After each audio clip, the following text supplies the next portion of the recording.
Bien, acá estamos con el diputado Roberto Feletti. ¿Qué tal, Roberto? ¿Cómo va? ¿Cómo va? Bien, todo bien. Parece que la economía está un poco más tranquila, decíamos, de lo que se pintaba o pintaban algunas semanas atrás, cuando ahí el dólar blue, el contado con liqui, todas esas cosas que ahora pasaron de moda. Pero en septiembre se amagaba una nueva devaluación, ya se hablaba de un dólar oficial a 10 pesos, se hablaba de un dólar blue a 20, digo, es más, se decía públicamente, yo he estado en programas de debate de ese tipo, y la realidad lo que evidencia es, primero, que la Argentina tiene un flujo de divisas suficiente, más el nivel de reservas cómodo para afrontar los vencimientos de deuda y para afrontar las necesidades de importación sin mayores dificultades hasta el próximo año y medio. Así que, digo, y es más, en el 2016 eso cae, esa demanda de divisas. Es decir, que desde el lado del frente externo la situación está consolidada. Lo que ha hecho el gobierno es encauzar perfectamente el problema del ataque especulativo sobre la base de mayores controles, sobre la base también de un cambio del financiamiento al Estado, es decir, tomar crédito doméstico para morigerar la política monetaria. Todos estos bonos que lanza, ¿no? Sí, estaba financiando al Estado con capacidad de ahorro interno.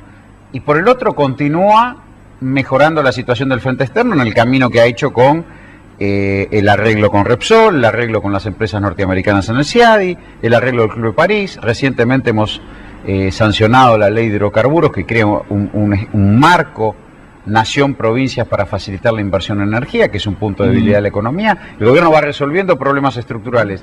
Bueno, y la gran expectativa, y la expectativa que comparte hasta los agentes económicos.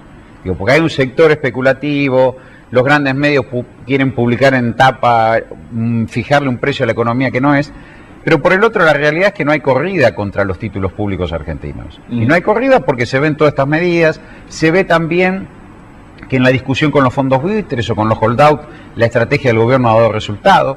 Ningún tenedor de bonos que entró al canje le ha pedido la aceleración a la Argentina, le ha pedido el default, por más que dicen hay default. Argentina muestra voluntad de pago, pone el dinero en Nueva York, en Buenos Aires, en París. Los tenedores de bonos que entraron al canje confían que Argentina les va a pagar. Dice, bueno, está bien, estamos en una fricción, pero nadie... Porque no piden el default. No piden el default. Y los bonos cotizan a precio performing, a precio de cotización normal, tampoco cotizan a precio default. Entonces, frente a todo eso, ese escenario de default, de inminente devaluación, se diluye por la propia realidad. Igual algunos se lee, ¿no? Algunos economistas en los diarios que dicen, no, bueno, el dólar está atrasado, esto por la inflación de este año, como que es necesario un ajuste, una devaluación. A ver, digo, la discusión de la devaluación está dada por un sector del empresariado, por un lado, que quiere una relación salario-precios distinta, no esta.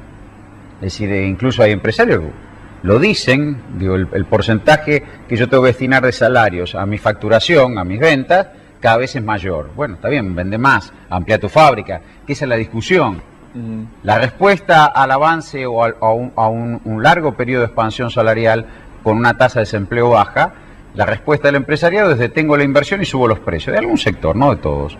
Y por el otro, el sector agropecuario, que no es mano de obra intensiva, lo que quiere es, frente a la caída del precio de la soja o la baja del precio de la soja, de arriba de $500 a 380, buscar una mayor compensación vía devaluación. Bueno, ese tipo de cosas el gobierno no las va a convalidar. El gobierno ha manejado durante años la política cambiaria en un desfiladero en el cual el dólar tenía que ser competitivo para que no destruir puestos de trabajo, pero no ser competitivo a costa de un salario bajo. Claro. Porque podríamos poner el tipo de cambio altísimo y tendríamos mucha competitividad, pero con un salario bajo. Bueno, el gobierno ha cuidado ese estrecho desfiladero y para eso acumula reservas, pelea, discute. Es cierto que la economía hoy llegó a un nivel de expansión muy alto y que necesita fuentes de financiamiento. Eso hace que la economía hoy no crezca como venía creciendo. Bueno, el arreglo del frente externo, la discusión con los holdados apunta a resolver eso también. Siempre más o menos son para esta época del año, ¿no? Porque que se vienen dando las presiones devaluatorias y bueno, sucedió en enero pasado que hubo esa devaluación y me parece que la experiencia no fue buena, ¿no? Por lo que pasó. La experiencia no fue buena, es cierto que por ahí había que buscar un nuevo piso de competitividad, el gobierno no ancla el tipo de cambio. Es cierto que el mundo también de la salida post-crisis, la mayoría de las economías emergentes han experimentado depreciaciones del tipo de cambio. Pero por el otro también, ¿por qué ocurre en este periodo? Por dos razones. Primero porque es un periodo de sequía de divisas, digamos, el ingreso de divisas comienza en febrero normalmente y se angosta hacia este fin de año. Al contrario, hay demanda de divisas por la siembra, además, insumos. Por el otro, también es un periodo contrastante con el ingreso de divisas de fuerte expansión de la economía. Es decir, normalmente julio y agosto son meses estacionalmente de expansión, porque la gente cobra el medio aguinaldo, están las vacaciones de invierno, comienza un clima de vacaciones, regalos navideños, digo, hay todo un clima en el segundo semestre del año favorable que se angosta también después del verano, pues la gente gastó el dinero, viene marzo, la canasta escolar, siempre marzo es al revés para los trabajadores. Bueno, sobre este clima de escasez de divisa, pero mayor demanda de consumo, mayor demanda de estoqueamiento de las empresas, es donde normalmente se busca cambiar los precios relativos. Ya que siempre pasa trabajo estacionalmente. En la Comisión de Presupuesto, hay muchas críticas en estos días en algunos diarios respecto al aumento del gasto público. Dice, bueno, se está otra vez desbocando y bueno, el año que viene va a ser peor. Esas críticas que hacen Bueno, esas son las grandes... yo le diría a los ciudadanos, a los que nos están escuchando, que se preocupen de todos aquellos que establecen como uno de los temas fundamentales de la economía esta cuestión de desborde del gasto público, de desborde de la emisión monetaria.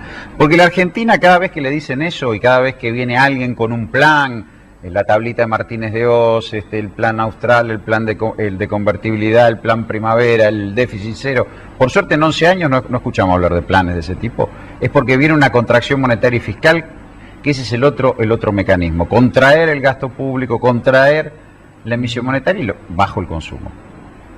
Devaluación y contracción. El gobierno tenazmente ha sostenido durante años un proceso de expansión de la inversión pública que tuvo dos aristas. Por un lado, una mayor protección social, digo, el 63% de la inversión presupuestaria es inversión social, en inversión previsional, inversión de protección niñez y adolescencia, y una fuerte inversión pública. La inversión pública, que era menos de 1 punto del producto, y es casi 4.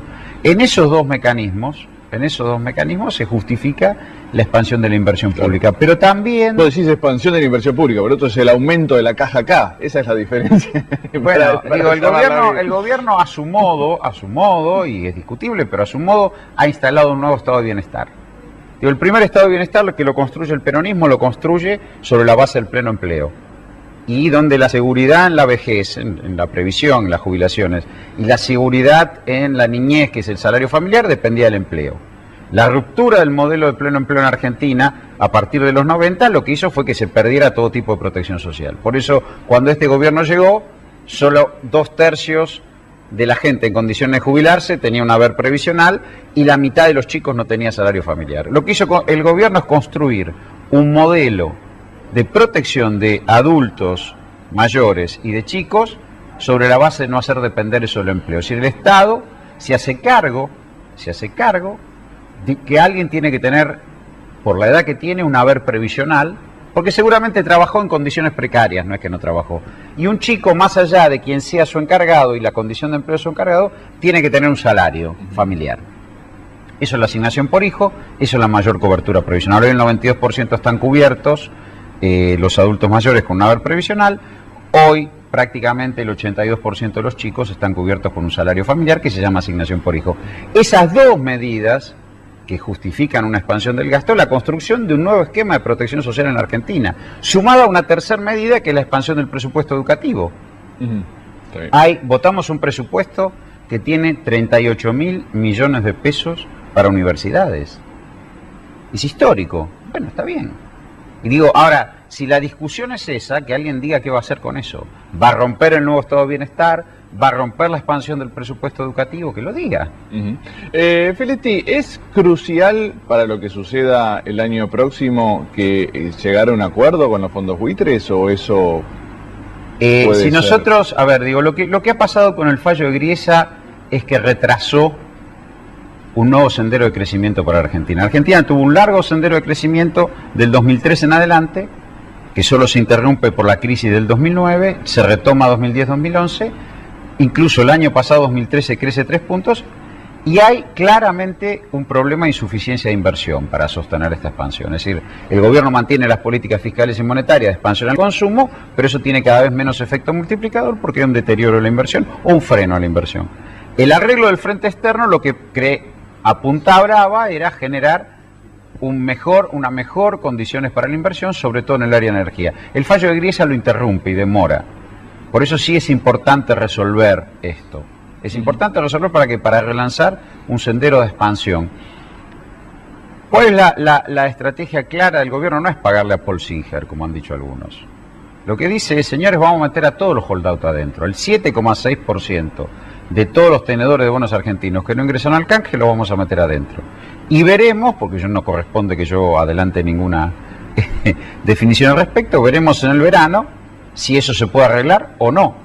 Por un lado hay que también leer lo que hace Griesa, que es interesante. Por un lado no se animó a pagarle a Paul Singer con la plata que está depositada en Nueva York. Que podría haberlo hecho. Esa plata está ahí. Era su propio fallo era un embargo. Embargó la fragata Libertad, con más razón embarga 540 millones de dólares. Sin embargo no lo hizo. Y por el otro el mediador que nombró, Pollack, está llamando a todos los holdouts. Entonces, evidentemente, si se llegara a algún tipo de acuerdo, lo que habría es claramente una resolución de orden público en el marco del juzgado. Y eso resuelve el último punto pendiente del frente externo, con lo cual el país completa una larga y difícil situación de crisis de deuda recurrentes entre el 76 y el 2001, 25 años de crisis resueltas definitivamente. Y eso crea un clima para que Argentina despegue definitivamente, porque hay que leer lo que hacen los agentes económicos también, si no habría corrida contra los bonos argentinos. Y en el caso que no hubiera un acuerdo. Y en el caso que no hubiera un acuerdo, bueno, Argentina también trabajó sobre fuentes de financiamiento alternativas y búsqueda de una mejor inserción internacional. Hemos tenido financiamiento reciente del swap de la República Popular China, hemos tenido una discusión con los BRIC, inclusive a mí desde mi punto de vista estrictamente personal me preocupa más que no crezca Brasil y no nos compre autos que el acuerdo con los holdout. Me parece que ahí hay inserciones que Argentina tiene, porque es muy interesante ver, y esto no es para hacer antinorteamericanismo, pero digo que Argentina es competitiva con los Estados Unidos y en realidad a Argentina le va mejor cuando crecen otros países que demandan productos argentinos. La existencia de un bloque que se llame BRICS, que tenga un 30% de la demanda mundial, es la que tracciona a la Argentina. Bueno, habrá que discutir con ese bloque el proceso de inversión. Si se resuelve todo el frente externo, tanto mejor, porque el escenario está dado para un buen flujo de inversiones. Si no, habrá que discutir, lo cual no es excluyente una cosa a la otra, formas de financiamiento de este nivel de expansión de la economía con un bloque regional alternativo. Y esto me parece que es la discusión que hay hoy. Y se expresó en el G20. El G20 quedó clara esa discusión. Me parece que ahí es la discusión que viene. Ahora, lo que el gobierno argentino defiende a rajatabla, además de la reestructuración de deuda que le permitió a la Argentina crecer y a los bonistas cobrar, lo que defiende a rajatabla es este nivel de producción de